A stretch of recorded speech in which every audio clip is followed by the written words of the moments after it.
इंदौर के पिपलियाना स्थित scheme number 140 में रहने वाले करीब 60 परिवारों पर बेघर होने का संकट मंडरा रहा है।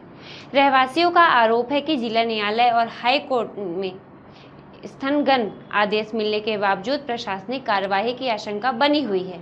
मामला फिलहाल सुप्रीम कोर्ट में विचाराधीन है। ऐसे में रहवासी प्रशासन की मंशा पर सवाल उठा रहे हैं। मामला विधानसभा क्षेत्र 5 के अंतर्गत आने वाले पिपलियाना काकड़ स्कीम नंबर 140 वार्ड 50 और जोन 19 का है, जहां रहने वाले करीब 60 परिवारों का दावा है कि वे पिछले लगभग 50 वर्षों से इस क्षेत्र में निवास कर रहे हैं और वर्ष 1998 से उनके पास भूमि के वैध पट्टे मौजूद हैं।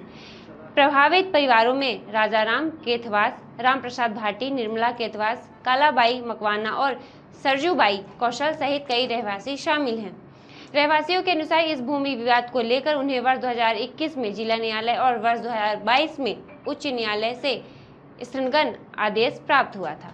वर्तमान में यह मामला संतोषी गुप्ता के माध्यम से सुप्रीम कोर्ट में लंबित है। रहवासियों का कहना है कि सर्वोच्च न्यायालय की ओर से मकान तोड़ने या खाली करने संबंधी कोई आदेश अथवा नोटिस जारी नहीं किया गया है। रहवासियों ने आरोप लगाया कि वर्ष 2023 में भी बिना उचित नोटिस के कार्यवाही की गई थी।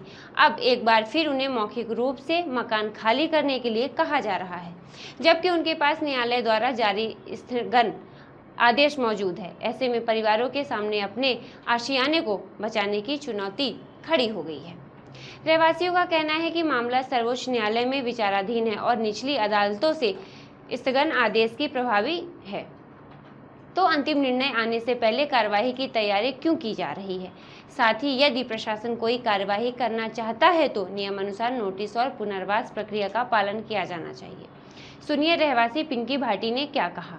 ये सारे हमारे सुप्रीम कोर्ट के आदेश हैं, जो हमने भी कोर्ट में है ना केस लगा रखा है। आरयू टू रोड के उसमें जो बन रहा है ना, जैसे आरयू टू रोड में हमारा घर आ रहा है, तो हमारा सुप्रीम कोर्ट में केस चल रहा है। अब केस का जो नोटिस यानी नोटिस वगैरह कुछ नहीं मिला और 2 दिन से हमको है ना नगर निगम की जो गाड़ी है वो अनाउंसमेंट कर रही है कि आपका सामान जो भी है वो समेट लो, आप यहाँ से बाधा को हट जाओ। और रोड से हम इतनी दूर है, बहुत दूर है, रोड से कम 10-20 फीट दूर है, मगर उनको फिर भी समझ में नहीं आ रहा है। वो तो बोल रहा है आपका सामान हटा लो, और हमें कोई नोटिस नहीं मिला है, कोर्ट का कोई आदेश नहीं मिला, उसके पहले ही हम लोगों को परेशान कर रहे हैं लोग नगर निगम वाले। नोटिस किस चीज़ का दे रहे हैं? नोटिस वगैरह कुछ नहीं दे रहे। जैसे हमने कोर्ट में केस लगाया तो कोर्ट से हमको नोटिस मिलना चाहिए ना कि हमारा घर यहाँ रहेगा नहीं रहेगा, हमको यहाँ रहना है नहीं रहना है। वो तो हमको वहाँ से आदेश होंगे जब ही हम हटेंगे। आपके कहने से नगर निगम के कहने से थोड़ी ना हम हट सकते हैं। अभी तो हमारा घर या ना जो बच रहा नहीं बच रहा, वो अभी है ना कोर्ट में आदेश हुआ ही नहीं, कुछ हुआ ही नहीं, उसके पहले ही बोल रहा है आपका सामान हटा लो, आपका सामान हटा लो। कैसे हटा ले? हम 4-5 दिन से परेशान हो रहे हैं। परसों नरसों के दिन भी मैडम आई थी नगर निगम हमारी, और अभी 3 दिन से रोज रेगुलर गाड़ी घूम रही है और मेरे पास पूरी वीडियो वगैरह है रोज जो आ रही है। फिलहाल इस पूरे मामले में प्रशासन का पक्ष जानने का प्रयास किया गया है, लेकिन खबर लिखे जाने तक कोई आधिकारिक प्रतिक्रिया सामने नहीं आई थी।